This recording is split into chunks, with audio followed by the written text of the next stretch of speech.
NFL free agency is just days away, and today I'm going to be answering your questions on the Washington Commanders as we approach NFL free agency. I mean, the Commanders have the most cap space of any team in the National Football League heading into this free agency period. You have a new coaching staff coming in. You got a bunch of roster needs that need to be filled. I'm expecting a spending spree personally, guys, and I can't wait to see what questions you have for me on today's show. But before we get to the questions, make sure you click that subscribe button right now to join the most interactive Commanders community here on YouTube. We try to give you guys an opportunity with these mailbags to have your voice heard on the show. So we really do appreciate your support. And if you want to get your voice heard on the next Commanders mailbag, make sure you join us for the Commanders Report live show every Thursday, 5 p.m. Eastern Standard Time. So don't forget, click that subscribe button, and let's get into today's questions. We got one from Demarius Young here. What's up, Demarius? Says, should the Commanders sign? I think he means Tre'Davious White there and Poyer from the Bills. Okay, so Tre'Davious White is interesting because traditionally he's been a zone corner. Okay, so he's playing a lot of cover three, lots of match coverages in his time in the NFL. And the thing about Dallas and their defense last year under Dan Quinn is that they played a lot of aggressive man coverage. That's not really Tre'Davious White's game, all right? He's more of an instinctual corner, somebody that plays an off coverage, reads the eyes of the quarterback. The Commanders are going to be looking for corners that like to go one-on-one with their man and beat them, all right? Guys like Trayvon Diggs and Deron Bland there in Dallas, all right? Those guys fit that mold. Emmanuel Forbes fits that mold. So I do think that Tre'Davious White is probably not the best scheme fit here. Plus, he's getting older. Not sure if he's going to be a fit. And then Poyer, the safety from the Bills, he's more of a free safety. He's only 190 pounds. And right now you've got Percy Butler, Derek Forrest, and Quan Martin as your potential safeties, and all of them are undersized safeties. So you need somebody with some size. You need somebody that you can put in the box on early downs in those run-heavy situations. I'm not sure if Poyer is necessarily a great fit either, but thank you for the question, Demarius. Then we got one from Jessica, says, should we draft Chop Robinson in the second round, then draft Chris Braswell? I would be fine with both of those guys, right? You get a quarterback in round one, and then if you have Chop Robinson like fall to you at 36, I mean, he is super explosive. Okay, if you guys watched the mock draft that we did on the show earlier this week, I had Chop actually falling to number 40. Now, is that going to happen? I don't know. The guy jumped out of the gym and ran super fast at the combine. So, is he going to be there at 40? I don't know. But could he be there at 36? Potentially. And if he's there, if I'm the Commanders, I am pulling that trigger. He is so explosive. His 10-yard split was unbelievable for his size at the combine. And then Chris Brasswell is another really good edge rusher that I think could be a really good number 2 piece to Chop Robinson in the future. The one thing I will say, though, Jessica, is I do think the Commanders are going to be signing an edge rusher next week in free agency, so I don't think they're going to probably go double up on edge rusher in round 2. I think they'd probably rather go edge rusher and then maybe get an offensive lineman instead. All right, now we've got one from Arnold Schwarzenegger, and we've got one from should the Commanders consider bringing in Calvin Ridley to really solidify the wide receiver corps? So, I like Calvin Ridley. I don't love him. I mean, remember last year with the Jacksonville Jaguars, he was coming off that year-long suspension. Everybody thought he was going to be like this amazing number 1 receiver for Trevor Lawrence, and he was just okay. So it really does depend on the asking price, and right now Pro Football Focus ranks him as the number 1 receiver hitting the open market, so he's going to make some money. For me personally, guys, I'm spending that money elsewhere. I'm spending that money at edge rusher, at corner, at safety now that Cam Curl is likely gone. So I would rather get maybe more of a value wide receiver, like maybe bring back Curtis Samuel or Tyler Boyd from the Bengals. It should come relatively cheap. He's a good player. But Calvin Ridley, I just don't think brings the value that you're looking for from somebody that's going to be as expensive as he's going to be. So let me know down there in the comments section, would you sign Calvin Ridley? Type S for sign or type P for pass for today's pinned comment. YouTube's going to throw you an ad break here in just a couple of seconds. When that happens, take advantage of that time by finding that pinned comment at the top of the comment section and answering today's question. Then we got one from JG here. It says, who is your number one priority pick out of free agency and why? So for me, because you have to fill both edge rusher spots, all right, I think you have to address at least one of those spots in free agency. And right now, the one guy that I really see as a bona fide, true, dominant number one edge rusher that's about to hit the open market is Danielle Hunter. All right. And I really don't care how much it takes to get him here. I just want them to bring him here. All right. This guy is an athletic freak. He is built like a statue, 16 and a half sacks last year, 23 tackles for loss. This guy is a freaking unit. And I don't care if it costs $25 million per season to bring him in. Bring him in. All right. This guy is fantastic against the run. He's a great pass rusher that has a bevy of pass rushing moves, and he brings athleticism and strength that you just don't see from everyday edge rushers. I think that this guy could absolutely change life defensively for the Commanders, and if it costs you $25 million a year to get him in your building, I think that's absolutely worth it. And then you could maybe go out and get like a Josh Uche as a number 2 edge rusher, or you could draft an edge rusher like in round 2 to put on the other side of Hunter. But right now, you're not going to find really a true number 1 guy right out of the gate in the second round of the NFL draft, in my opinion. But Danielle Hunter, you get him in your building, you have a bona fide number 1 edge rusher right away to start the Dan Quinn era here in Washington. So before we get to the rest of today's questions, make sure you guys click that subscribe button because we're going to have breaking news coverage all throughout NFL free agency every single time the Commanders make a signing. And trust me, they're going to be signing a lot of players here. Make sure you guys click that subscribe button and join us for our breaking news coverage, 100% free. And with that, let's get into the rest of the questions. Then we got one from Eugene. What's up, Eugene? And he says, if they can't get CW, Caleb Williams trade down, then get more picks. I'd like them to get Cousins and draft McCarthy. So that's interesting there, Eugene. But personally, Eugene, I feel like we're going to have a little bit of a difference here. I don't think J.J. McCarthy is worth the trade down, okay? I like some of the things with J.J. McCarthy. I think he's got a strong arm. I think he's a plus runner. I think he has some good size. I think he has good intangibles. But when I watch him on film, it's a lot of inconsistencies with his decision-making. It's a lot of one-read quarterbacking. It's a lot of that stuff, okay? And there's no question that he benefited from the surroundings there at Michigan. A dominant run game, a dominant defense, and then Roman Wilson and Cornelius Johnson just continuously won reps for him. So he never really played with much adversity.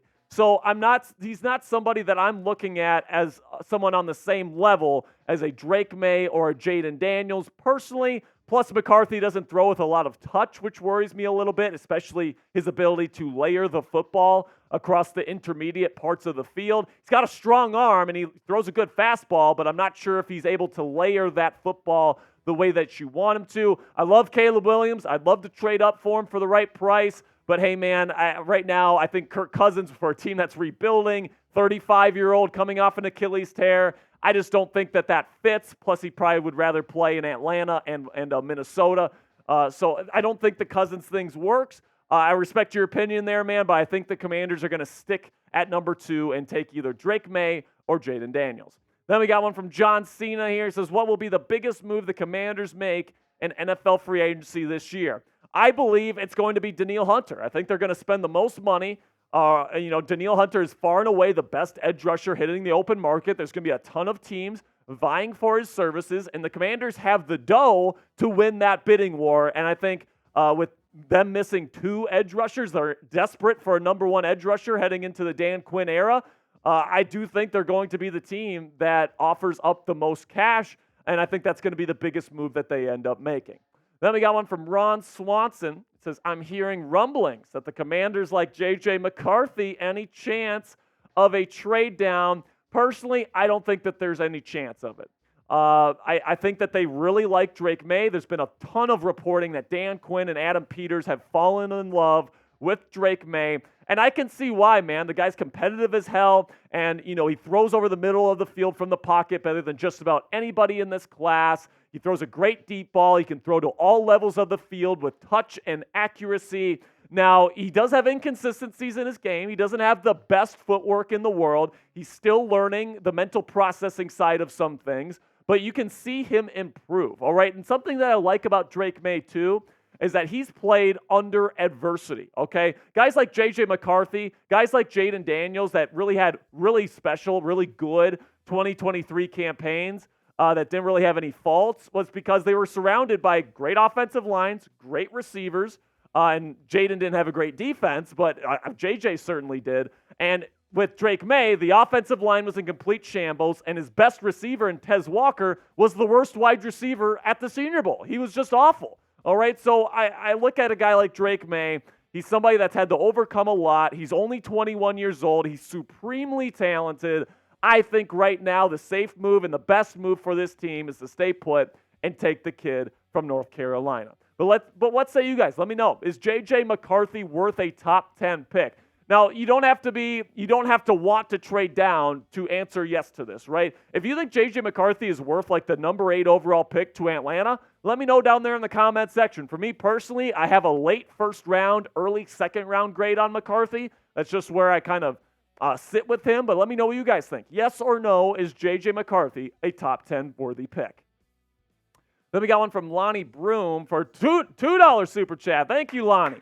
Says, what's good, Jay? I think that's a J. The Commanders need 2 household cornerbacks. So you're hoping that Emmanuel Forbes becomes one of those guys because, listen, man, I know that he struggled last year. He got cooked time and time again on some double moves, and he still needs to fill out his frame. But, man, he is such a perfect fit for what Dan Quinn likes in a corner, somebody that likes to go up in one-on-one man coverage, somebody that's super aggressive, trying to get interceptions and just fuck shit up. That's what he likes to do. And that's what Dan Quinn likes his corners to do. So I expect Emmanuel Forbes to get another legitimate shot. And then I do think the Commanders are probably going to invest in cornerback this year as well. There are definitely some intriguing cornerbacks that are hitting the open market this year that I think they're going to be very, very interested in.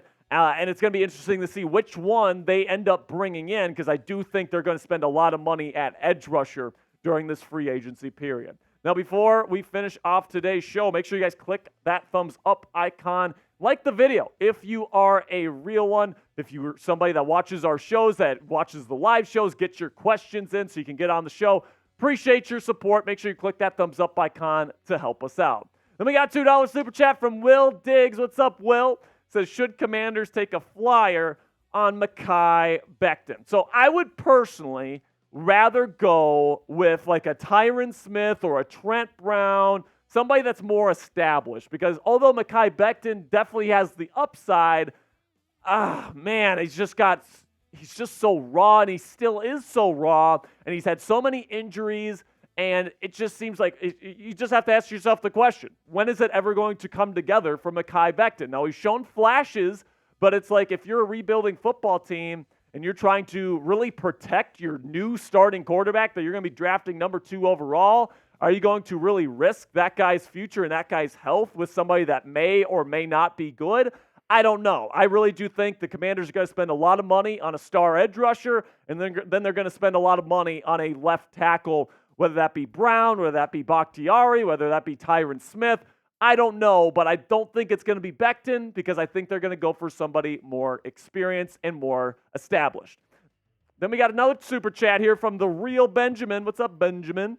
Says, give me Edgerrin Cooper. I like Edgerrin Cooper, man. He's got super long arms, and he's really athletic too, man. Like, he may not be the most powerful guy in the world. He's not going to provide much for you in terms of like blitzing or anything like that. And, I'm not sure if that really fits with Dan Quinn's system, but he's really good in pass coverage for a linebacker. Can man guys up in man coverage, really good instincts in zone coverage. And he's got those long arms to bat down footballs and get in the way of passes, man. So he makes tight windows even tighter, which is something I like about his game in terms of pass defense.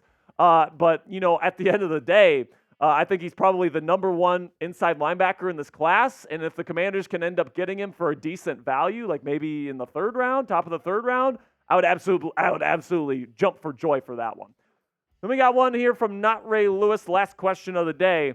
says, do you believe the report about Jayden Daniels not wanting to come to the Commanders because of Adam Peters? I don't know what to believe, all right? I think that the sourcing is a little bit shaky on this.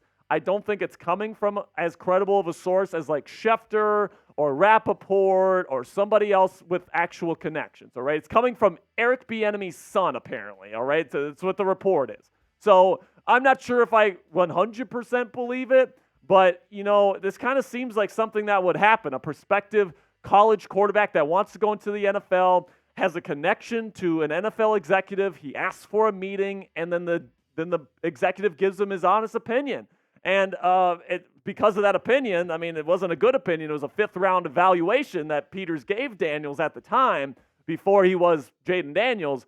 I mean, I'm not sure if he hates the Commanders, but maybe he doesn't want to go play for a GM that said that he was a fifth-round talent just 12 months ago, right? So I don't really necessarily know what to believe. But I'll say this, I think whether or not those rumors are true, I still think Drake May is the right choice for the Commanders at number 2, and that's just my opinion. But do you guys buy it? Let me know down there in the comment section. Do you think Jayden Daniels, quote-unquote, hates the Commanders and their GM, Adam Peters? Type B if you buy it, or type D if you don't. This is definitely the most juicy Commanders rumor that is out there right now, and honestly, guys, I'm not sure if I believe it. But that'll be it for today's show. Thank you to everybody that submitted questions on this week's mailbag. Thank you guys for all of your support. Remember, we are going to be having breaking news coverage for free right here on the Commanders Report for NFL free agency. We're going to get word of people signing as early as Monday, so make sure you guys click that subscribe button